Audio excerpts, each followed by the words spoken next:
Good evening, everyone, and welcome to this AHDB talk on challenge turned opportunity, direct selling through COVID. So my name is Sarah Pick and I work in the Knowledge Exchange team, overseeing the Strategic Farm programme. This evening, we will hear from two of our strategic farmers, Chris Elkington and Adrian Coombe, along with Carl Pendlebury, who manages our direct selling team at AHDB. But before we hear from our speakers, I just want to run through the technology so that you know how to ask questions throughout. Joseph, next slide. So if you look at your screen, you have a toolbar on the right-hand side. If you can't see the question box at the moment, you need to click on the orange arrow and that will expand your toolbar options. So click on that. And then if you scroll down to questions and click on the little arrow, that will expand the question box. So you'll see there you can type your question in. So type it in and then make sure you press send. So throughout tonight's webinar, we'll have a number of breaks where we can ask the questions that you've sent in. So please do make sure you keep sending those in throughout. Next slide, Joseph. So just to check that the technology is working, what I'd like you to do is just answer the following question and put the answer into that question box. So the question is, when's the best time to run internet events? Is it A, 9:30, B, 12:30, C, 4 p.m. or D, 7 p.m. So either put A, B, C or D in that question box and then we know it's all working okay. Brilliant. So I can see that those are starting to come in. So that's a big relief. We've had quite a few issues with poor Chris's internet connection. So it's nice that one thing is working tonight. So I'm now going to hand over to my colleague, Leah, who's going to run through the schedule for this evening's talk. Good evening, everyone. My name's Leah Shanks and I'm AHDB Knowledge Exchange Manager for Beef and Lamb in the Southwest. This evening, we're going to run through a brief recap of AHDB's Strategic Farm Programme, followed by introducing Chris Elkington, our Strategic Farmer from Lincolnshire, and Adrian Coombe, our Strategic Farmer from Cornwall. We'll give you a bit of an introduction to both of their farms and their systems, and then we'll push forward with a bit of a progress update, what they've been up to and how lambing was for them this year. We're then going to follow up with a bit of a session on Chris and Adrian's experiences of direct selling through COVID, and we'll finish up with Carl Pendlebury this evening, bringing you some tools and resources from AHDB that will aid you if you'd like to start direct selling. Thanks, Leah. Next slide, Joseph, please. So I just thought it would be useful for those of you that haven't attended one of our strategic farm events in the past, just to give an introduction to the project. So currently there are 15 AHDB beef and lamb strategic farms dotted across the country. And you can see the map on your screens where they're all located. And of course, Chris and Adrian, our speakers tonight, are two of them. So as part of the 4-year project, each strategic farmer puts together a set of targets and focus areas that they work on over the course of the project. With the help of farmers and other industry experts, the strategic farmers make changes to their business to increase its performance. So tonight we'll hear a bit about Chris and Adrian's focus areas, and they'll give an update on what they've been busy with over the last couple of months, including lambing. So pre-COVID, what would usually happen is that each strategic farmer would host a number of on-farm events to keep you up to date with their progress, and also so that you can input into their decision making. But for obvious reasons, we're unable to do that, so we're running these online events instead. Next slide, please, Joseph. So it's my pleasure to introduce our first speaker tonight, Chris Elkington. Unfortunately, he's having a few problems with his video, so we can hear him, but unfortunately we we can't really see him. We've just got that frozen screen. Chris farms alongside his wife Louise in Grantham, Lincolnshire, and he joined the Strategic Farm programme at the end of last year, so he's fairly new. So thank you very much, Chris, for joining us tonight. My pleasure, Sarah. Thank you. If you'd like to move on to the next slide, Joseph. So as you can see on the screen there, there's just a few facts and figures about Chris's farm. So Chris, can you give us a bit of background to your farm? So you're a first generation farmer. Can you just tell us a little bit about your journey to getting to where you are now? Yeah, so I'm Chris. I farm in partnership with my wife Louise here at Gelston in Lincolnshire. We started with 5 sheep and we've sort of got where we are today, running about up to 450 ewes. We rent a 110-acre farm, which was Louise's, well, it still is Louise's mum's, that we rent off her mum. And then we rent various other bits of ground for stubble turnips, etc. in the winter. We run sort of 2 different flocks. We run an indoor flock and an outdoor flock. The indoor group are sort of made up of sort of mules, Rouchon mules and some clins. And then the outdoor lot there, sort of mostly clin cross Aberfields, and they lamb outside. Brilliant. And what's your flock replacement policy? So you breed your own, don't you? Yeah, we're trying to get, so we're breeding all our own replacements. That's pretty much the job of the outdoor group. They all go back to, well, Highlander or Clin and the Clin Cross Highlander. And probably this year there should be an Aberfield SR, or to sort of breed our own replacements out of them. Brilliant. Brilliant. And what's your land quality like? A sort of fairly varied soil type.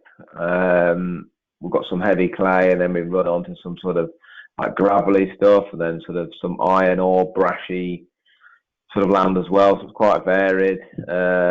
We struggle in a dry time as well, which doesn't help. Yeah. No, which it has been recently. Yeah.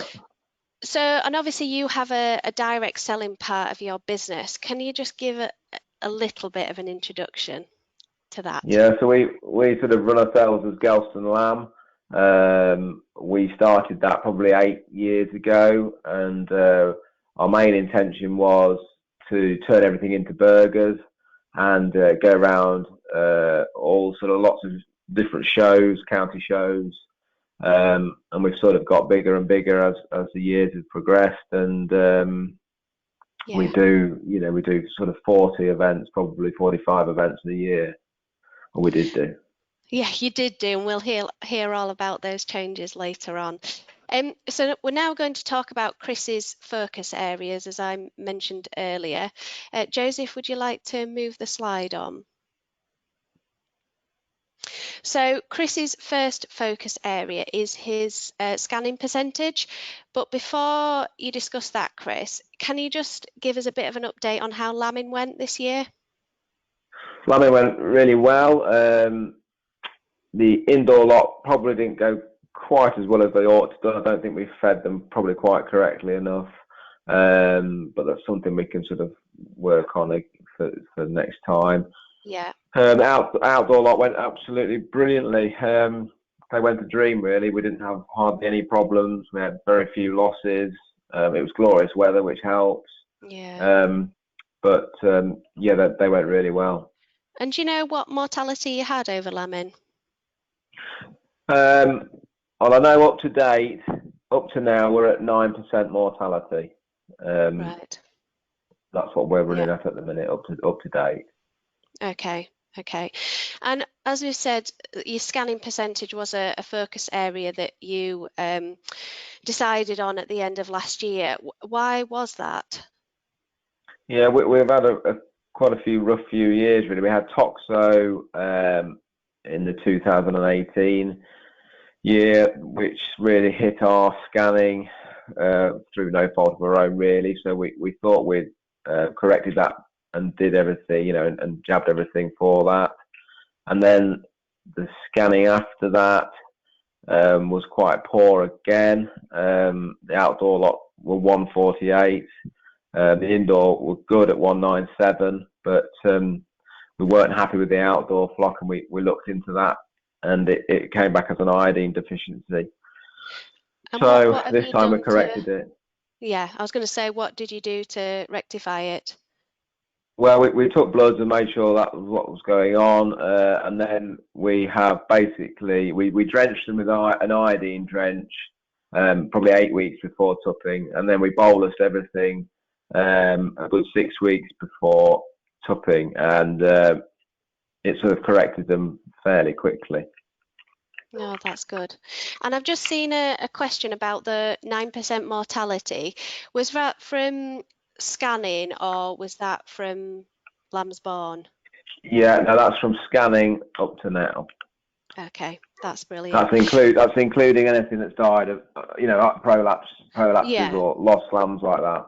Yeah, so wet and that dry includes lambs. all that. Yeah. Okay, great. Can we have the next slide, please, Joseph? So Chris's next focus area is his grassland. So Chris, can you just talk about what the grassland used to be like and the changes that you've made since becoming part of the project? Well, we've got a few fields that are permanent pasture, and a bit of rigged and furrowed, and some steep hillsides that don't get reseeded or touched. So they sort of are what they are, and minimal fertiliser use as well. The rest of it was an arable sort of unit, so they're all reasonably new lays. They're probably coming into the 4th year now. So yeah, most of the grass is reasonably good. Knowing what I know now, I'd have done things probably differently, especially the way the climate is and the long periods of dry weather. I'd have studied more about my grass varieties that I've put in, and we're looking at herbal lays a lot more in depth, and we're certainly going to try one of those, one of the light brashy fields into a herbal lay this time. Yeah. Brilliant. And obviously you're taking regular grass measurements, as we can see your lovely wife doing in the photo there. Yeah, so we kindly got lent a plate meter, and we've just started really using that. We've been taking grass measurements every month with a sward stick up until a month ago when we went to the plate meter, but we're taking regular monthly grass measurements and monitoring, grass growth and usage. Brilliant. So if we can just move on to the next focus area.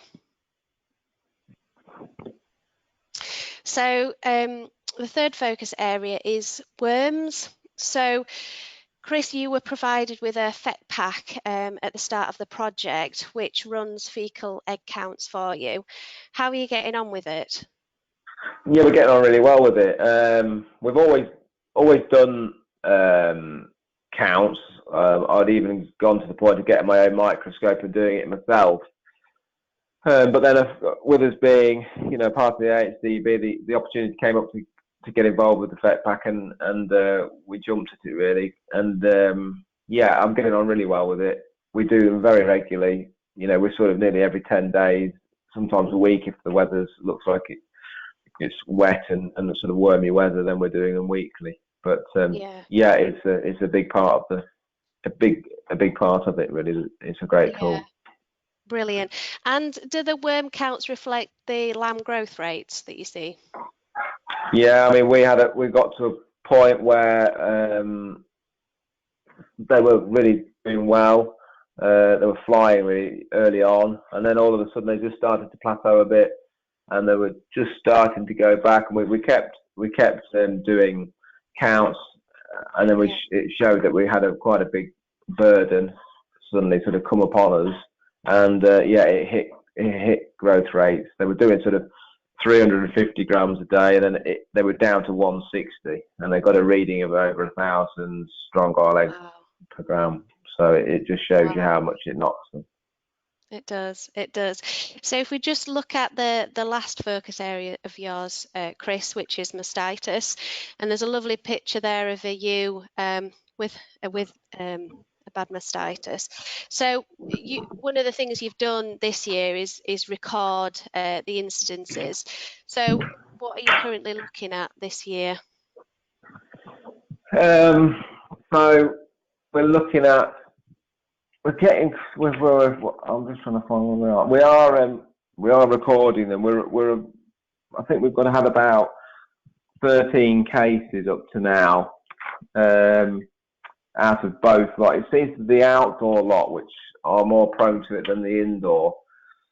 I'm still lost with it, really. We just sort of seem to be picking it up now this time of year more than normal. We're separating everything off. We're trying to catch, we'll try and catch lambs, and we'll put them in the paddocks to separate them out of the main flock. But it's something that we still need to work on and find out a bit more about, and what really does cause it. Because I mean, they've had plenty of milk.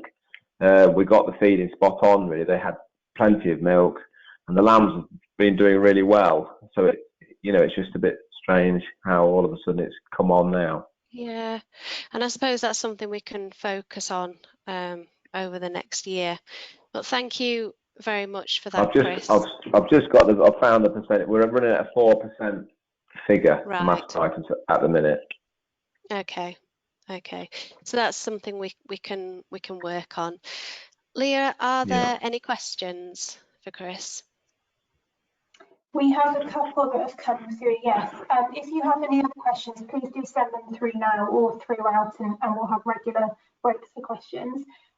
We had a question on why monthly, not weekly. Sorry, I was typing away, so I'm not entirely sure what that was in reference to. Was it your plate metering? I think it was the plate metering, yes. I think, Chris, you said you were measuring monthly rather than weekly. Yeah, we're measuring monthly. Possibly when the grass, I mean, we've been through a period where we've had no grass growth. I mean, I was monthly reading, and my monthly reading hasn't altered up until recently. From February till May, it had pretty much stayed the same, and they were just about keeping up with the demand. We were very close to feeding silage. The grass had just burnt off, so that's really why we were just sticking to a monthly reading, because there was just no point in going in and reading it weekly, because it just wasn't growing. But now we're growing. It's growing really well. We've had some good amount of rain, and it is growing. We'll probably look to read a bit more regularly. That's it, and you're quite new to it as well. So, as I always say, start small, and then as you get your confidence, build up. Yes, yeah, exactly, yeah. And how often are you weighing the stock, Chris? I can't really hear you there. Sorry, say again. How often are you weighing the stock? How well? The indoor flock we're weighing very regularly. We're getting in every week for our own job to pull out lambs. So we're weighing them weekly. The outdoor lot, we've just done their 8-week weight, and they should start to get weighed a bit more regularly. They won't be weighed weekly just at the minute, just because we're sort of, we're still on the indoor lot lambs. But we'll sort of do them at 8. We've done them at 8 weeks, and we'll go again at 12 weeks with those. They averaged, I think they were averaging 24 kilo, the 8-week weight for the outdoor lambs, which we were very pleased about. Okay, we've had a comment from Colin to say that mastitis rates are about double this year at his vet practice. And another question, you may not know the answer, but do you know if the mastitis is more common in a particular breed or a complete mix? What have you seen? No, it's a mix, really. I mean, the indoor lot aren't immune to it. We've got some Rouchon mules We've got some old mules. We've got all sorts of breeds really in there, and no, they're all prone to it. The most of the outdoor lot are clean cross Aberfields. So whether they're a bit more prone to it, I don't know. What we're finding it probably in the younger sheep more than the older sheep as well. But yeah, I'm not 100% sure of why it's more active. Really, I don't know. Okay, and you said you were happy with the outdoor scanning percentages now, but what was it? Sorry, can you say again? I couldn't hear Yeah, you. I'll you just said that you were happy with the outdoor scanning percentage. Can you remember what it was? Yeah, so the outdoor this time they scanned at 165%, which was up 17% from last year. So yeah, I was happy. We're going in the right direction. I'd like a bit more really. I think really if we could be around the 180, that's where I'd like to be really for the outdoor flock. Yeah. The indoor they were 183 this time, which was 14% down from last year, but we had a lot of shearlings mixed in, which they pulled it down quite a bit. Really, they only scanned at 144 the shearlings, which was a bit low, really. Yeah. Okay, but, and just the final question, and then we'll move on to Adrian. Do you weigh your lambs every week, or is it just a selection that you think are fit and ready? No, we weigh all of them. So everything that comes in the shed, they all get weighed, because then you're monitoring the whole group. Then you're monitoring all their growth rates. So they all get weighed, but it's weekly the indoor lot. That's great. No, thank you ever so much, Chris. So we'll now move on to Adrian, and then we'll bring Chris back in to discuss the direct selling part of his business.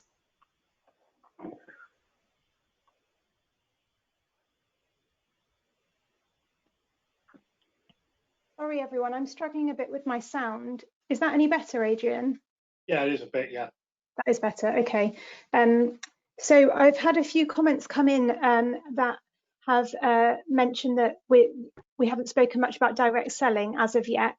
I just want to address that now. Sorry if we didn't explain this more clearly at the start. We've got our two strategic farmers with us this evening that are giving us a bit of an update on what they've been up to. This will include direct selling, but we thought we'd get the update out of the way first, and then we'll progress onto the direct selling element of the evening in about 15 minutes. So please hang on in there, and we'll address it shortly. But we'll set the scene with you first, Adrian. So who's in this photo here with you? In the photo is my wife Lynn and my father Peter. Lynn is in partnership with me, and my dad, he's recently retired out of the business but still works part-time for me. Brilliant. And if we go on to the next slide, Joseph, could you just give us a bit of an overview to your farm, Adrian? Yeah, we're very much a mixed farm, some ways traditional. We've got about 150 hectares, predominantly grass, with about 30 hectares of cereals, which are grown mainly for feeding back to our own animals. We also grow 2 hectares of potatoes. The cattle, it's actually about 190 cattle, all dairy bred calves or dairy bred breeds, bought in as stirks or just weaned and taken through to fat about 28 months old. And next slide, please, Joseph. With the sheep, we're a ram compare farm. So as you can see, we actually run lots of different rams. They're all single side mated. So there's lots of different lambing groups when we come to get to lambing. The mules, all North Country mules, off a single farm in Skipton. We buy direct off them, to try to limit the disease risk coming down. And we lamb beginning of February onwards. Pretty much everything is sold through Dunbeer, mainly because of the Ram Compare project, that they record a lot of slaughter data off the lambs. So they have to go to one or two abattoirs. Labour, it's me full time. Dad, as I said, part time as well as my wife, and I also have a part-time staff member. We also have a direct selling enterprise selling Christmas trees in December, and a biomass boiler and a farm shop. Adrian, for anyone that might not be aware of the AHDB Ram Compare project, could you just give us a brief update of that and what the aims of the project are? Well, I think one of the main aims is to, well, they put the rams on test to show that the actual EBVs do actually work in a commercial setting. You know, we're very much a commercial farm. The lambs have got to grow on grass. We're not chucking lots of creep at them. Well, no creep at all. So, and it's, you know, showing that the EBVs that they record on these pedigree flocks do filter down to what we actually do and will actually make us more money. Brilliant, thank you. And if we progress on to the next slide, please. We're going to take a look at your lambing first before we go into your focus area. So how did you get on this year? How was lambing? Well, we scanned at about 194% on the main flock. Lambing seemed to go fairly easy. The weather was dry. I mean, it did go cold partway through, which sort of stunted grass growth, and it caused us not too many issues, but it wasn't quite rosy at the beginning of March, and the cold wind came in, grass disappeared. We had slightly higher losses than we'd like. I think we're about 12-13%. Part of that is we have quite a few tame lambs. Anything that has in the main flock that has more than 2 lambs, we take the lambs, surplus lambs away. And the ewe lambs, we're scanned at about 100%. We also take the second lamb away of anything that has a double. But we had a bit of pneumonia go through those, and obviously our losses are slightly higher because of that.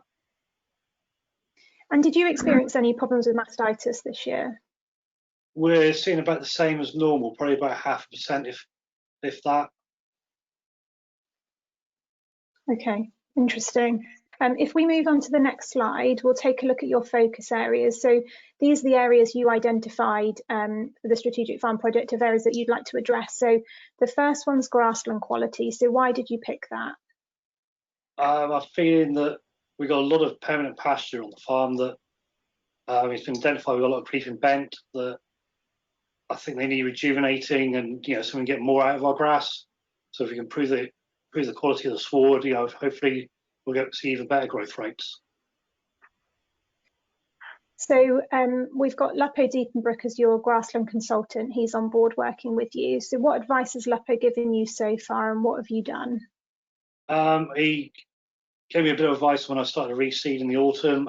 We went through some seed mixtures, and we went with something with 7 different rye grasses, including Aber Green and Aber Choice, a bit of Timothy in there, and 2 different clovers, one being Aber Herald and Demand.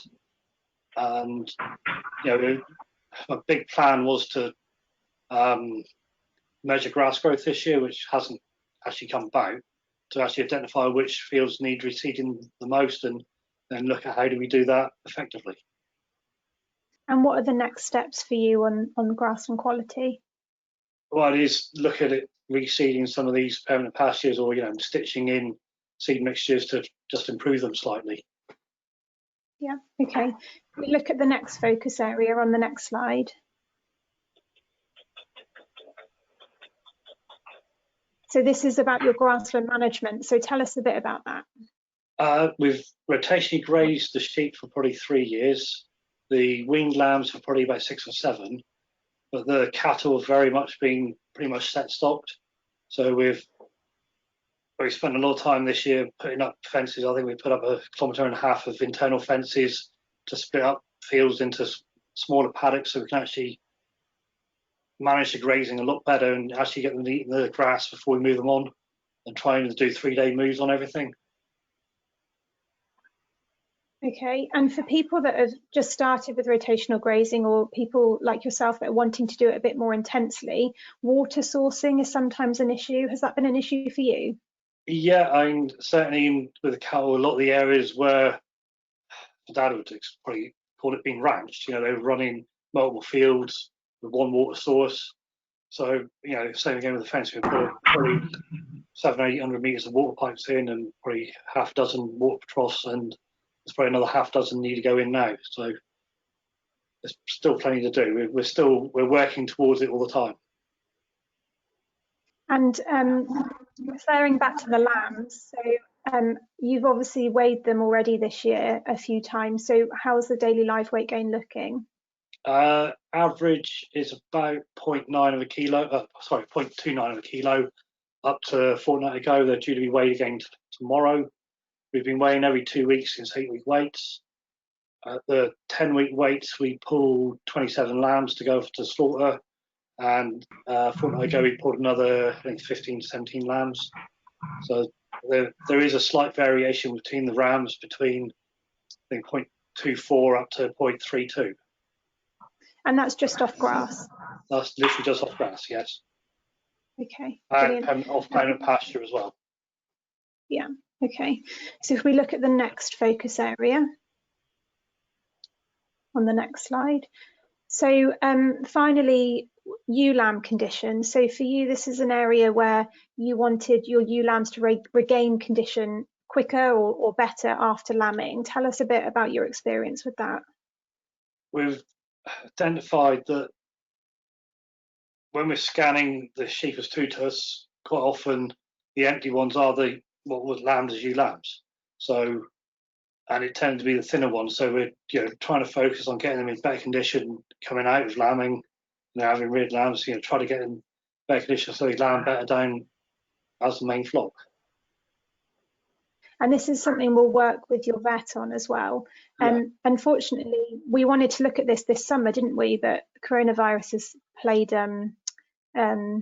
it has proved a bit of an obstacle. We've had to delay one of our events, but you've got another 3 years on the Strategic Farm project. So this is definitely something we're going to concentrate on going forwards, isn't it? Yeah, I mean, it's something I have been working on for the last 3 or 4 years, trying to do things different to try and make it better. It's like 3 years ago, we decided to take second lambs away off the sheep, off the ewe lambs, just to try leave them with a single lamb, to try and not draw so much out of them, and that that has helped. But there is still improvements to be made. Yeah. Okay. So if we bring Chris back in now, or actually first, if Sarah, are there any questions for Adrian? Yes, there's a couple have come in. So 2 of them relate to the same thing. So are there any particular breeds that lambs have done really well, referring to that 320 grams per day?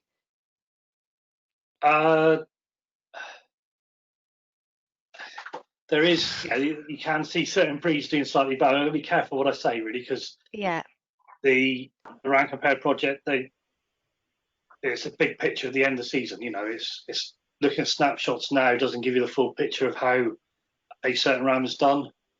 But I mean, there's always going to be certain breeds that finish slightly faster or have certain characteristics.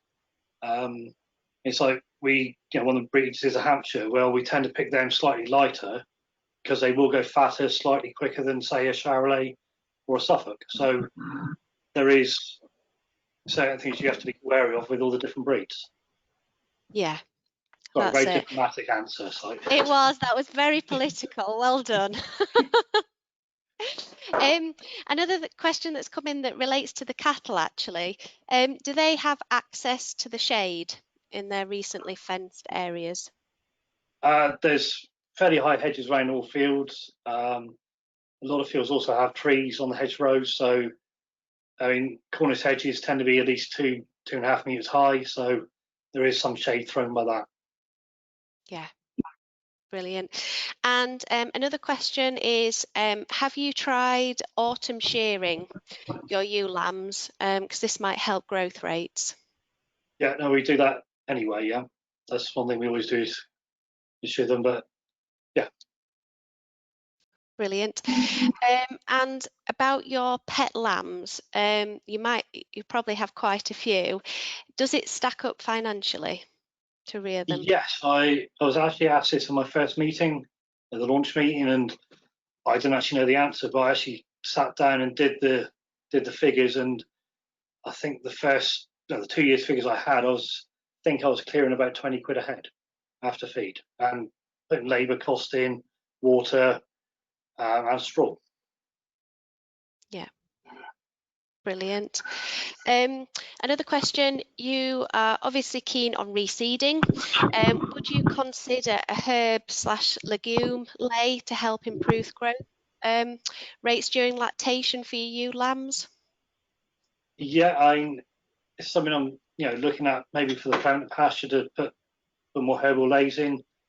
With the stuff we receive coming out of the arable rotation, we tend to cut that for silage, so I'm sort of a bit wary using herbal lays for silage, because of the different fermentation and things like that. So yeah, it's something that, speaking with Lapo, it is a possibility. Yeah. And just a final two questions relating to the beef size. So what size mobs of cattle do you graze?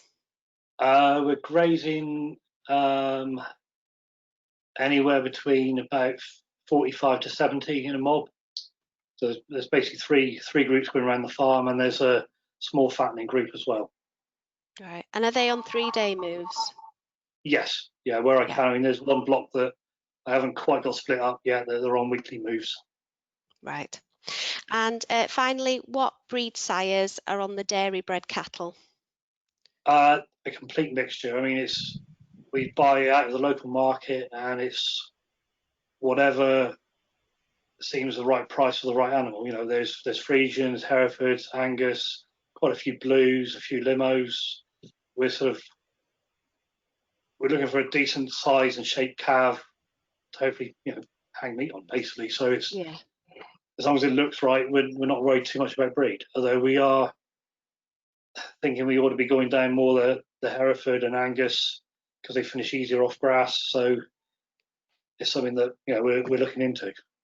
Yeah, and that can be part of the project over the next couple of years, can't it? Thank you very much for that, Adrian.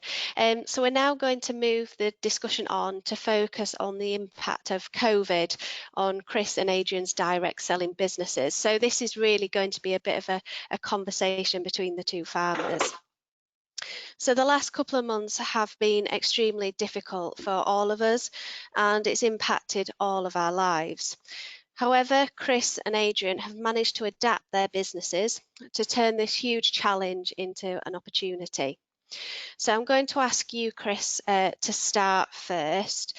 So can you just give an introduction to Gelston Lamb and how quickly you realised that you needed to change the way that you were retailing your product? Yeah, well, as I said before, we used to do all the shows and do everything into burgers. That came to an abrupt end when it all sort of started, the coronavirus. We sort of went into a bit of a blind panic to start with. It was basically what we diversified into to keep us going, really. And I suddenly sort of thought we were in a bit of trouble here. We just recently put the butchery on the farm in September last year to sort of cut up our own lambs and make them into burgers. So we thought, well, we've got the butchery on site, we've got the van. We thought, well, we'll get going. We'll start selling it fresh, and that's what we did. And the response was amazing, really. When we're up to date, we're still selling a lot of lambs a week. I mean, you said you were selling, most of them through, shows. I mean, what are your markets now, Chris? Yeah, we were mostly shows. We did a few freezer lambs, but we were mostly shows. But yeah, now we're sort of evolving all the time. We're trying to split them down into smaller packs, like the barbecue pack that's on the slide at the minute. We do sort of a meat pack as well, and then we're doing all individual cuts and joints. Basically, whatever the customer wants to order, we'll do it, really.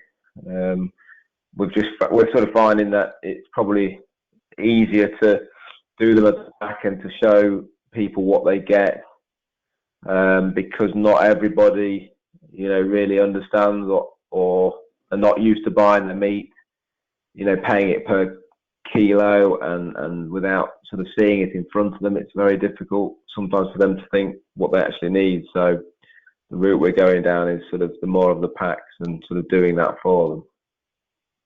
you're also into some of the local shops as well, aren't you?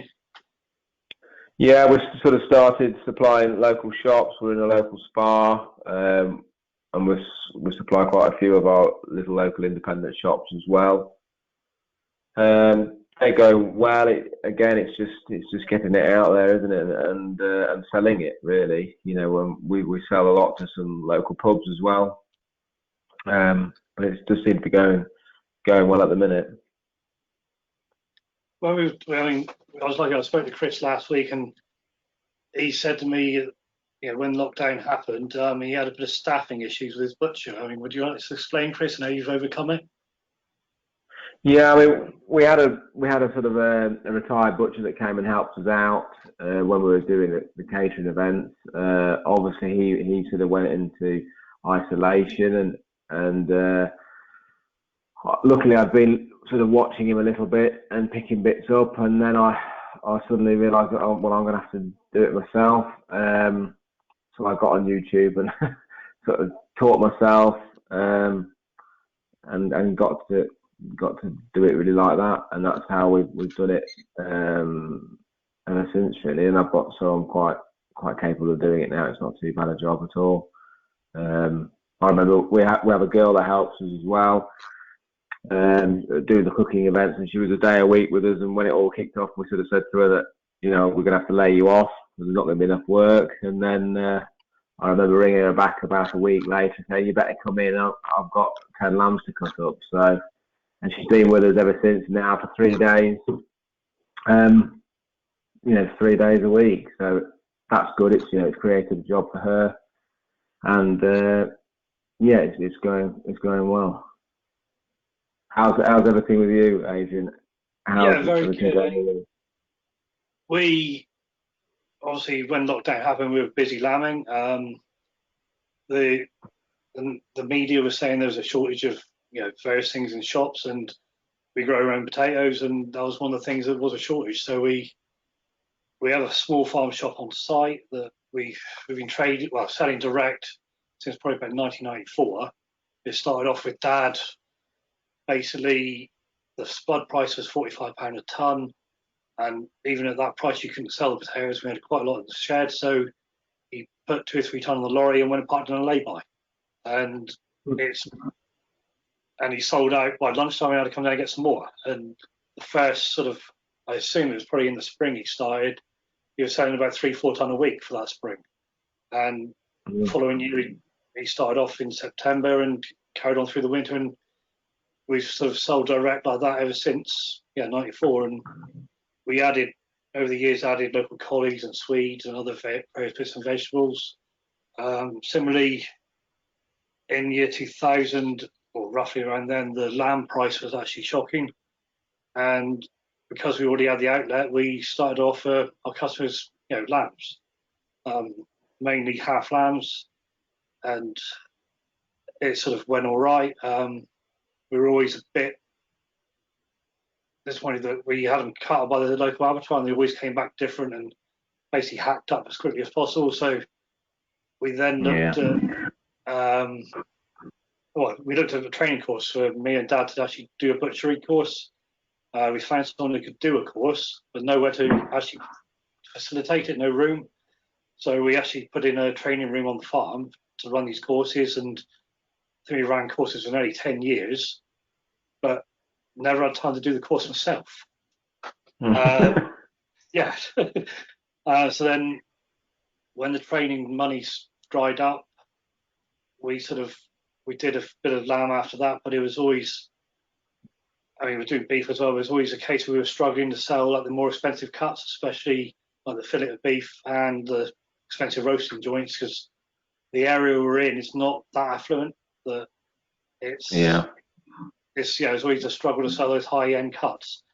So we pulled out of selling meat and just went back to the potatoes on the side of the road. And about 4 years ago, the sales have dropped off enough that it wasn't really warranting me being still on the side of the road. So we then pulled it down into the yard, and where we are now, you've seen the pictures. It's actually in the cutting room or the butchery room, and that first week of lockdown, normally we'd sell about half a ton of spuds a week. We were doing about 2.5 ton a day, as well as the shops we supply. They were going from sort of ton a week to 3 ton a day as well. So that put a lot of pressure on us, with the lambing. Yeah, it's incredible. Yeah. And are you finding you're still as busy now? Not as busy as the first sort of 8-10 days. I mean, there's only a certain amount of potatoes people can eat. They can't eat a bag of spuds a week. But we've gone from being open every day of the week back to 2 days a week. Our turnover's up probably tenfold on what it normally would be. I mean, it wasn't doing amazingly well before, but it's doing fairly well now.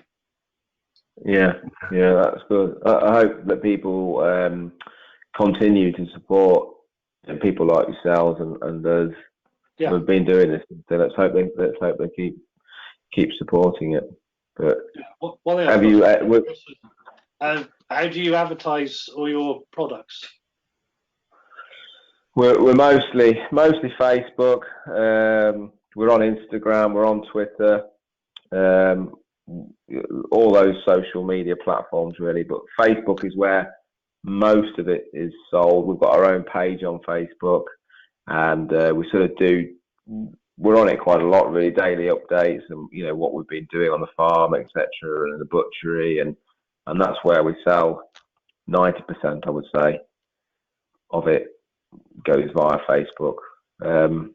But we're just looking at doing a website actually, which is something that we will do, and I'll probably look to get it so people can buy on the website as well, and then we'll post it out, or it can be delivered, or they can collect.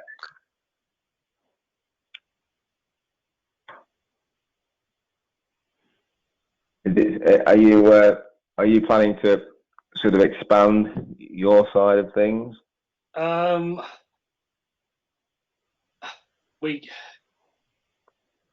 We've thought about it, and I mean, part of it comes down to time. That it's created a lot more work. It's partly for me, but mainly for my wife. She's in the shop 2 days a week, and at the moment she's homeschooling as well. So it's also about footfall. We're not getting enough footfall to warrant being open more than 2 days a week. We've expanded into a lot of different lines than we would normally. I mean, we're stocking flour for one thing that we'd never dream of doing before, because we were able to get flour, and people were desperate for it, and bits and pieces like that. The vegetable range is probably, the range of vegetables we're selling is probably doubled what we normally would, but that's partly down to footfall. We got the turnover of stock that it's not going to waste. No. It's interesting times. Just have to see how it goes, I guess. If you could employ someone to do that side of things, then it would be be worthwhile, wouldn't it? But if you've got to have the customers, haven't you? Well, yeah. If you haven't got the footfall to generate enough income, you can't actually start employing people. It's chicken and eggs sort of thing, isn't it? Yeah, definitely. Yeah, it'll just be interesting to see how it goes. No, thank you very much for that, chaps. That's really interesting discussion. But I'm just watching as all of the questions are flooding in, so I thought I'd interrupt this conversation and try and ask some of those. So, Leah, can you ask the first question? Yes, we do have lots and lots of questions coming in, so we'll keep going until no later than 9. We'll make sure we finish at 9. But if there is lots of questions that are left unanswered, then we can always do a part 2 of the webinar, so everything will get answered at some point. So to begin with, how did you, I think this is for Chris, how did you start in the beginning? Were you just selling to friends and locals? Sorry, I've read that completely wrong. How did you start in the beginning? Sarah is saying that she has just started selling to friends and locals, which is going well, and getting approached to sell more, but they've not got a van butchery. So what would you recommend? What would your advice be to Sarah? We started pretty much similar how Sarah has, but we used to get a local butcher to do it all for us. So he would cut everything up, and we would pick up from him and then go and deliver to the customers. Or, you know, some people do it where they bring it back and then they collect from the home. But we found that collection was a bit of an issue because some people just wouldn't turn up, and we found it a lot better to deliver it onto the door than they can't really do a lot of backtracking then. But you know, if you've got a good local butcher, you know, I'm sure he would be more than happy to cut them up for you, and then, you know, then you can deliver them. We got to the stage where we were doing quite a lot, and you've got to be careful. You know, you can't just go, you know, deliver in the back of your pickup. Really, you know, you've got to look professional, and you've got to do everything by the book. And that, you know, that's why we've got the refrigerated van and everything's collected, you know, from the abattoir, and the refrigerated van that's delivered out, you know, in the van as well. So it's all kept at the correct temperature for delivery. Again, labelling is a big thing as well. You know, you've got to be careful with your labelling. You've got to do everything by the book, especially if you start selling burgers and sausages that we do. You know, there's so many sort of allergens that you have to be aware of. And how did you learn all that? Where did you go for that information? I've just sort of learned really myself. AHDB is quite a useful tool with that sort of thing as well. But yeah, we're all registered with our local EHO. Again, they're fairly helpful and telling you what you need to be doing, you know, to stay within the law, really. But I would say probably EHO, your local EHO will tell you everything you need to know. Okay, and just another question that's come in. What is the quickest and easiest way you've found to take orders? There's not really a quickest and easiest way. That with troubles with Facebook is you can have loads of people messaging you, or they'll leave comments on some of your posts, and to be quite honest, it's nearly a full-time job constantly looking at Facebook and making sure you're not missing messages or missing comments. So that's my thought process behind a website, really, and going down the website route, so we can have it linked to our emails or something like that to get orders in like that, which would eliminate too much confusion with Facebook. And linked to that, question for both of you, what's the easiest way that you found to take payment? I think it must be different for you, Chris, when you're doing deliveries, but for you as well, Adrian, when people are coming to the farm, how do you take payment? First thing, we did have a card machine on site already, but it wasn't contactless. So I mean, the first thing we did when lockdown came in, I ordered a contactless machine. I think it's with a firm called Sum Up, which is you don't pay any rental charge on the machine. It's literally you pay for the machine, and then you pay a certain percentage of your takings. So that was a quick and easy way of doing it. And we also take cash. I mean, it was rightly or wrongly, I mean, some people still want to pay with cash, so we're happy for the money whichever way it comes. Yeah, same with us, really. We don't have a card machine just for the deliveries, but we make sure sort of people basically pay via bank transfer, which most people are pretty good with. I would say 85% pay like that, and then the rest is cash or checks, or you know, when we've delivered it. But we're trying to sort of minimise the cash, really, trying to push people to pay via bank transfer. Yeah, and just another question for you, Chris. Someone just commented saying your barbecue pack looks great. Did you have professional help putting that together? No, again, it's not me. It was my wife, Louise. She's sort of good with photography and the social media side of things. So yeah, no, we didn't have any. We just done it all ourselves, really, and yeah, it's Louise who does all that kind of thing. I think we'll bring in Carl now. We'll bring in Carl now to talk through a bit more about direct selling and how to start, and some areas that you need to be aware of. And we've still got lots of questions, so once we're done with Carl, we'll keep those questions coming in and we'll ask away. So Carl's here now. So Carl Pendlebury, he's our AHDB Senior Manager for Quality Schemes. Tell us a bit about what you do, Carl. Evening, Leah. Yeah, so my role really is looking after Quality Standard Mark and West Country PGI, but wrapped into both of those schemes also comes direct selling from Farmgate. So we have had for a few years now what we would terminate as a box scheme with information, and this year through COVID we've done a revamp of that and really brought it just more up into what I would sort of say is into the 21st century and more online, so that farmers and farm shops can actually download and just print the materials themselves, as well as contacting us for information. So we realise that the Farmgate sales becoming more prominent part of the farm business. Farmers are trying to get closer to the consumers and really make that link again between consumer and agriculture.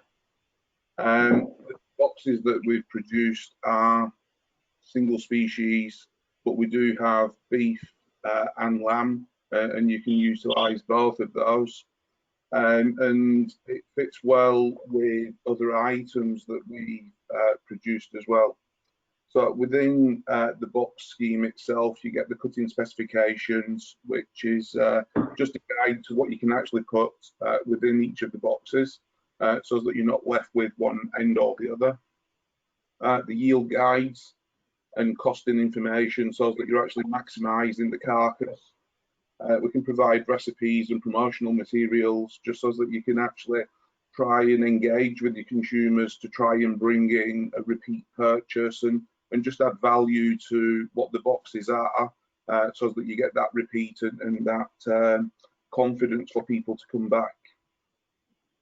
What we also have is a meat purchasing guide. So the meat purchasing guide is an expansion on the cutting specifications, and there's 800-ish cuts of meat in there between beef, lamb, pork, and we do cover some veal cuts in there as well.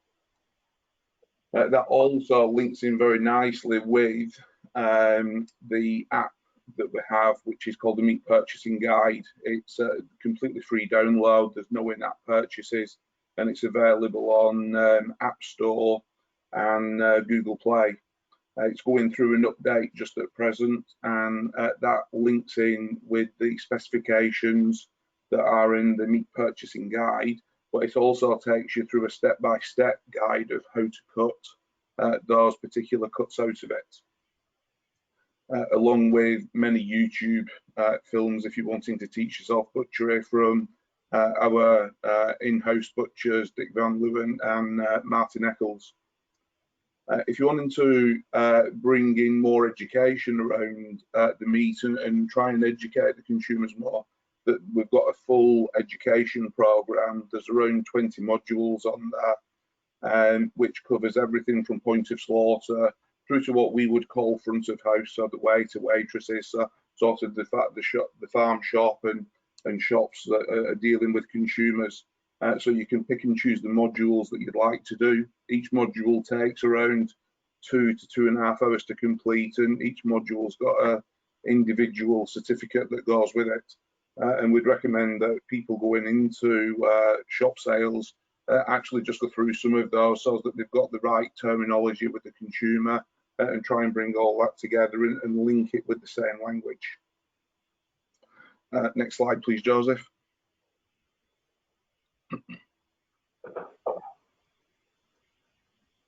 So what are we doing on top of the box schemes to try and promote steaks? Well, one area that I've sort of worked on is trying to work with places that would utilise large volumes of produce. right the way through. I'd never really come into contact with football or hospitality in the terms of what this is, but we contacted several chefs from the Premier League. As you can see that on this one, we've got Watford and City. We asked them to create a dish and create an online poll for it. So it's actually stimulating interest in what's going on. It's going to a separate set of consumers that we've possibly not hit in the past, because we've usually gone down the foodie route and trying to initiate the foodies.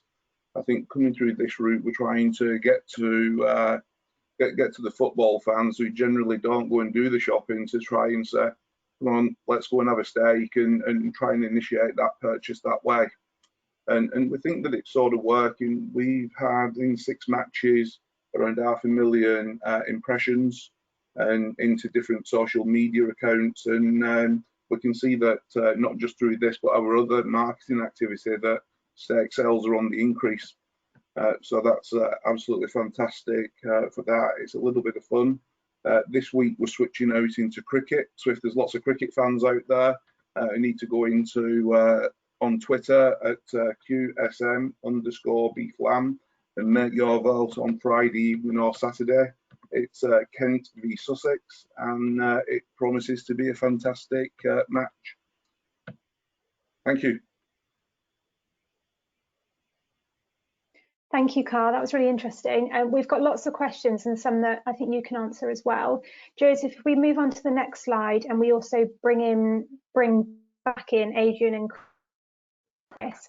Carl, we'll start with you. For selling meat direct from the farm, what approval or inspections are required prior to starting? It just depends on the type of operation that you're going to use. So there was one question that came through this evening that was talking about having it slaughtered and cut up at the slaughterhouse and then just picked up from there and delivered. There's actually no approval required for that, because that's just what I would deem as a straight through sale. You're not actually handling raw product. Somebody else has packaged it for you. If you're actually going to do it from the farm, it varies slightly all around the country, depending on the different AHLs and trading standards, and depending on the type of sales that you're wanting to do, whether it's raw and cut as people come into the shop as a traditional butchers, or if it's coming back from the slaughterhouse as a pre-pack. Your local AHLs and trading standards will advise you what you actually need to do and where you need to comply. Thanks, Carl. A question for you, Chris. Are you staffing the butchery yourself, or do you employ somebody to do that? No, so we employ a girl called Rachel, who's she's now 3 days a week with us, and I'm currently in it. I mean, I'm currently the butcher, if you like, which is 2 days a week. I mean, we're delivering on another day, so that's the 3rd day. But yeah, currently at the minute it's me doing it all. I think within the next few weeks, our butcher will probably look to, like, he might want to come back and do a little bit, but he's retired, so he doesn't want too much to do, which is fair enough. So we'll probably share it between him and me, just so I can get back on the farm, really. Yeah. Carl, is there any other legislation that you need to sell to the public and to pubs or restaurants? Yeah, so definitely into food service, and again, it depends on the way that you're going to process the meat. But into restaurants, you will, because the restaurant's not the end user, as in the consumer, it's another throughput. You will actually need an FSA number once you surpass 2 tonne of product into restaurants. So I think that one thing to look into food service in particular is really what weight of a product are you going to start moving into that arena, and really focus on getting that correct, because the last thing that you'd want is something to go wrong at a consumer end and a complaint come back at you that involves the authorities, and actually the authorities would look at it with a really dim view if there wasn't the licensing in place. As far as consumers are concerned, again, your local AHOs other places, because it does vary slightly dependent on the actual authority that you're with. But also, one thing to bear in mind is how are you going to take it from point of collection to point of delivery, and is that going to be in a refrigerated vehicle, remembering that it really needs to arrive at destination below 7 degrees for beef, and really for mince, if there's mince products in there, it needs to arrive at below 5 degrees. Thanks, Carl. This is a question for Adrian and Chris and relates to what Carl just said. Could you just both talk about any of the pitfalls to direct selling? And this person's put e.g. legal constraints. I mean, from our point of view, they're in very much legal constraints. I mean, the biggest pitfall can be customers, perfectly honest, sometimes. But they're very quick to complain about anything. I mean, also it's very time consuming as well. You know, if you're not overly busy, you'll get someone stand and talk for 10 minutes, you know, and you know, all of a sudden you've lost the morning speaks to every 3 or 4 customers if you're not careful. Yeah. And Chris? Yeah, I would say thoughts? that really very time.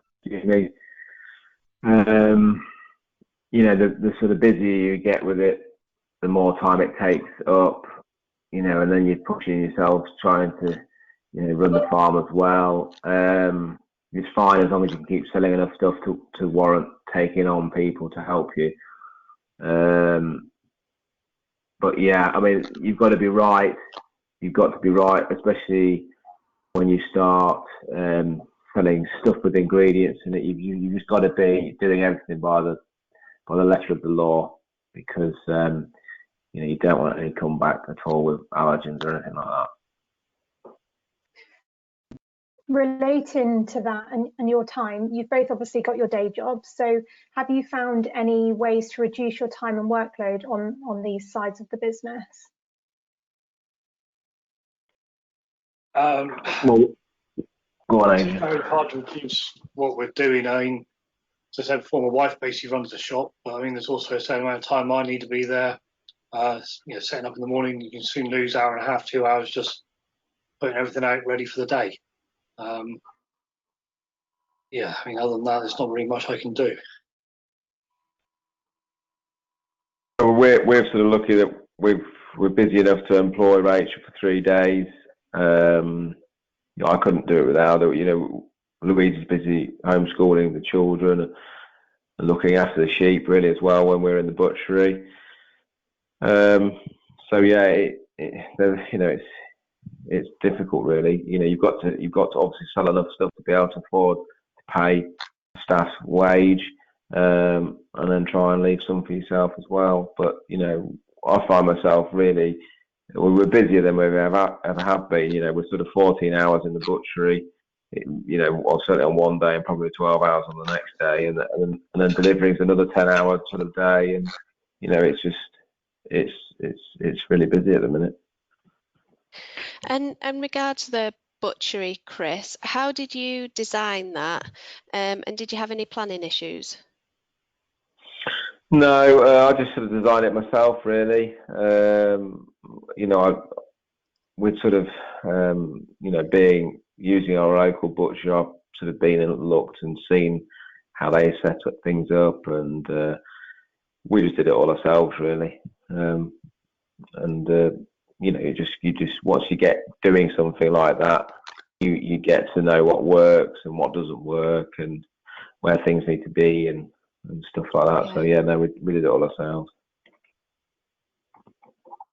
The thing is making sure you've got enough space. You don't want to be too cramped when you're cutting up meat and processing it, do you, Chris? No, yeah, you want some space. We nearly went for a smaller cabin. Actually, we just bought a second-hand like cabin, a welfare unit actually. And typical me, I was on penny pinching mode, and I was thinking, oh well, we'll probably get away with the 20-foot one. And luckily, I don't know why we sort of said, well, we better go with the bigger one. Thank goodness we did, because we'd have been way too small. So yeah, go as big as you can. Is my sort of opinion. Chris, have you got a solution to carcass balance when you're selling cuts to restaurants, or you're selling all those prime cuts? What do you do with the rest of it? Yeah, well, you know, in a normal time, we were sort of perfect really, because anything, well, going forward, anything that we can't sell, we will just mince up and it'll go into the burgers, which will then get sold, you know, at our shows. You know, hopefully when it's all over and we get going back to normal again. So that's our way of doing it. And we're still doing it now, really. So anything that we can't sell, or anything that we think we're going to be left with, it goes into burgers and sausages, which are really popular anyway, which is a bit of a balancing act, because obviously you don't want to start mincing a lot of leg up or loin to go into burgers and sausages. You want to try and sell them for your sort of, you know, your top end price, and then you want your shoulder and you cut your scraps into your burgers and sausages. But it doesn't really work like that with us. We're having to put, you know, good cuts in there as well. Yeah. That's why we probably charge a little bit more. And one question that relates to that, which I think you've partly answered, is what type of lamb cuts do sell the best, and which ones do you struggle with? This is why we've also done these packs, because then it avoids people picking, you know, too much of the good stuff, if you like. So they have a joint in there, or they have some chops and things like that. So we try and avoid giving them the option to sort of miss out. But I would say really the thing that we're generally left with is chops, believe it or not.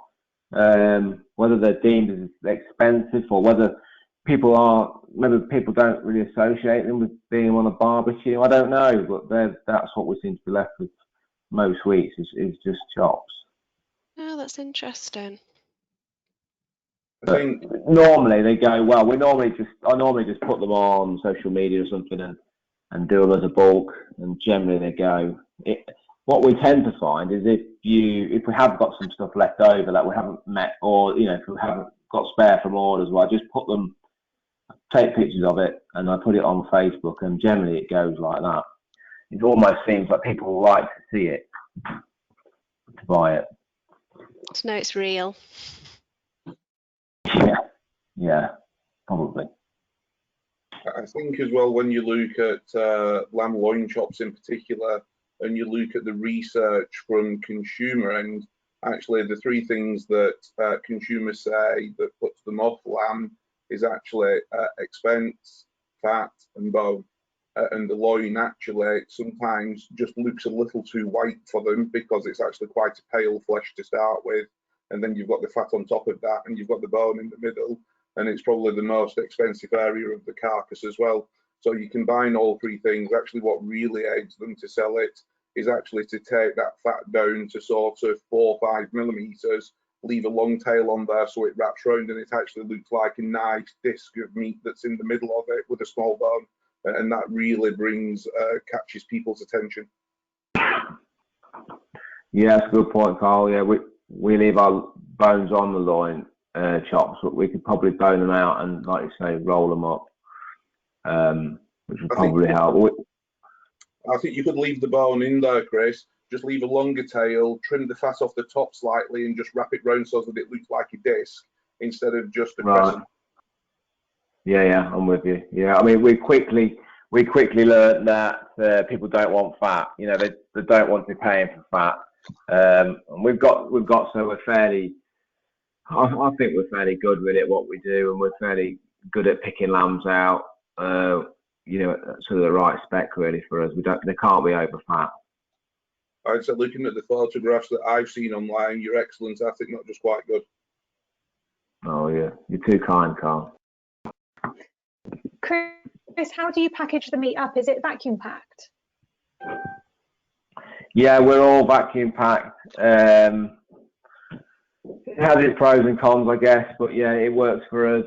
I just think for the consumer, who will probably be freezing most of it, you know, a good part of it. It freezes far better, and it seems to work for us like that. I mean, the shops, if we're selling to shops, the sausages and burgers, they'll be on trays, like a little polystyrene tray, and then sort of overwrapped for cling film. That's how we sell them to the shops. Yeah. And sorry, Chris, another question for you. Have you considered using a chilled vending machine?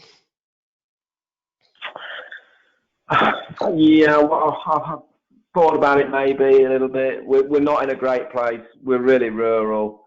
We're sort of in the, I just don't think we'd have enough traffic to really warrant it. Whether people would come, from afar, I'm not sure. They're not the cheapest thing to set up, and I'm not sure. I'm not sure whether this will even continue once everyone's got back to normal. I hope I'm proven wrong, but we'll see. We'll see how it goes. Yeah, and can you just leading on from that, comment on what your local area is like, so the population and things like that? Yeah, we're not far from sort of Grantham, which is a market town, and we're not a million miles away from Lincoln. So yeah, we've got a fair few people around. We deliver sort of all over really. We deliver to Lincoln, Grantham, and all the sort of surrounding villages. So yeah, we spread quite a wide delivery route, but you've got to deliver it. You've got to, and then you've got to be able to get your product out there, and could say, oh, we can't deliver it to you too far away, because people just won't bother with you. They'll just go and buy it from somewhere else. And we post it as well if needs be. If it's too far away, we'll just post it. And Adrian, do you want to just comment on your local area? We're about half a mile out of the local town, which is about 4,000 people.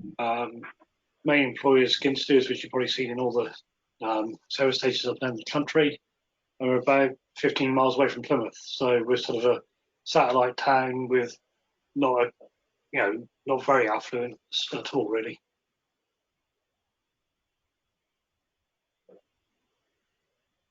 Adrian, if someone came to you for advice on where to start with direct selling, what advice would you give them? Know what your market is, and know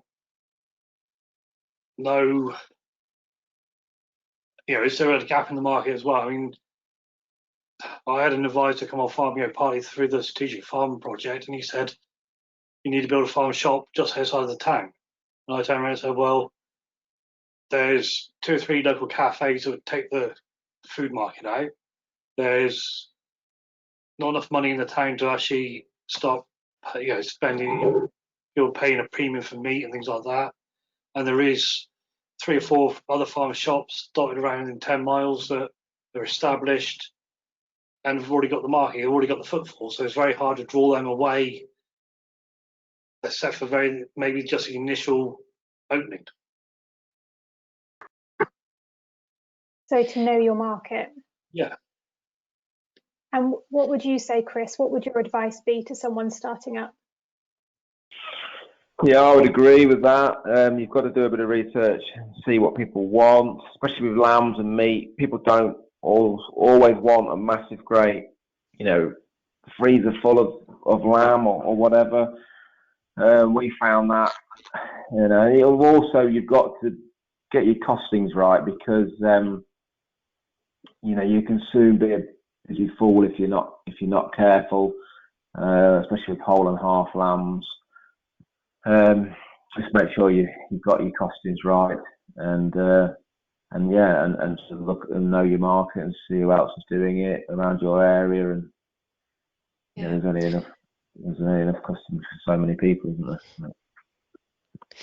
And just regards the pricing element, how do you set your price? Is it competitive with supermarkets, or do you sell at premium prices? And that's a question for both of you. Well, we're definitely not competing with supermarkets. Sorry, Adrian. No, we're not competing with supermarkets at all, Sarah. No, we're premium products. you know, we're individual cuts, or we're specifically designed sort of barbecue packs and things like that. We're trying to keep in line with butchers, but then you've got an element of cost with your delivery. You know, we stand a bit of that, but at the end of the day, I'm employing someone to do it, so you know, you can't do it for nothing really. So yeah, no, we're sort of a premium end really. Yeah.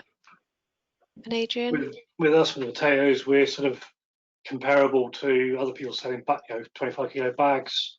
So like local garden centres, they're all about the same price point. And I mean, Dad was in, I think, Lidl 2-3 weeks ago, and he said 7.5 kilo bag, which is another one we sell, was the same price as ours. So we're, you know, the same sort of, you know, a sensible price on them. We're trying to shift volume if you can on them. And with the vegetables is we buy a lot of those in, so it's putting a margin on to cover for wastage, because obviously with vegetables they've only got a certain shelf life, and also there is, as you go through a box, say of apples, there's always 1 or 2 you've got to pull out, so it's covering that as well. Yeah. And another question for both of you. Would you consider working with other farmers in the area to develop a cooperative? Adrian, do you want to answer first? We do sell, you know, other local growers items. As a cooperative, it's like everything. It's very hard to get people to work together at times. It's always worked for us, so we buy in off local farmers or local producers, put our margin on, and yeah, sell it out like that.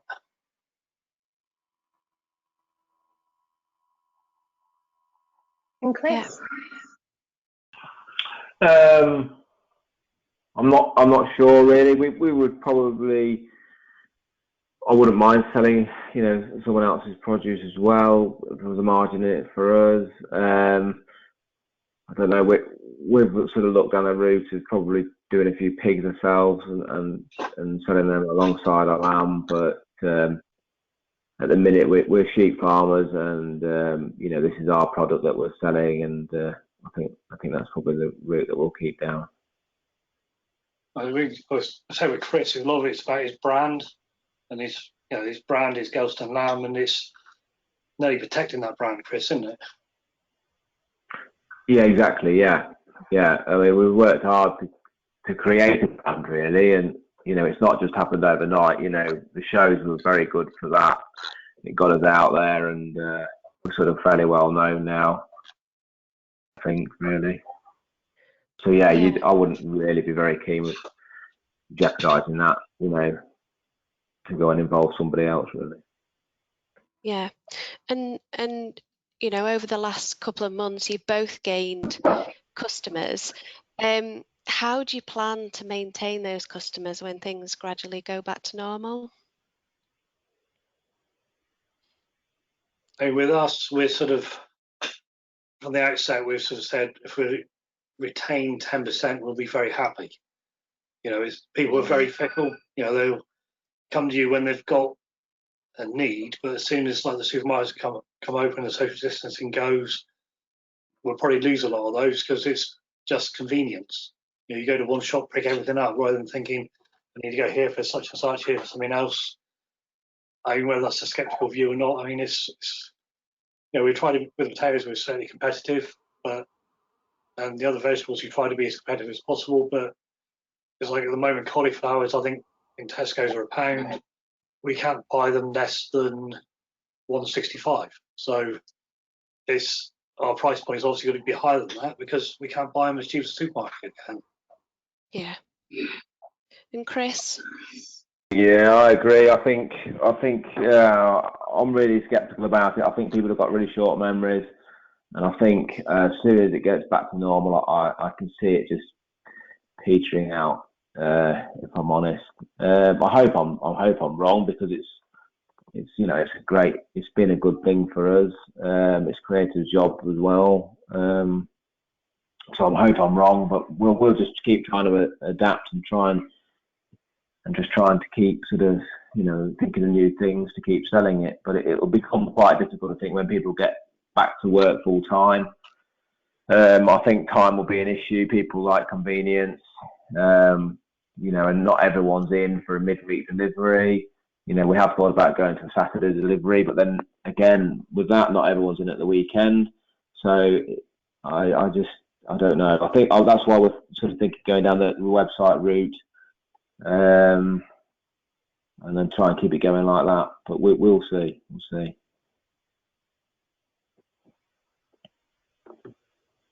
Unfortunately, we're running out of time.